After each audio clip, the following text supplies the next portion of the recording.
And next step is I'm using my little Pumice stone.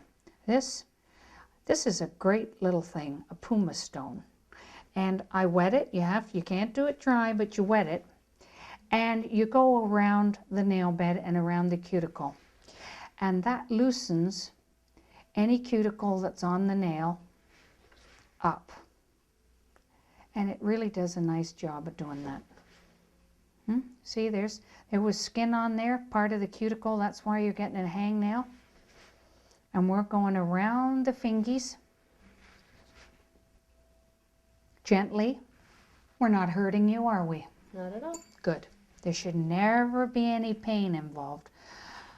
So when we're drying them and gently pushing that cuticle back again without causing any pain, and already you can see an improvement, how we've loosened up on the nail bed.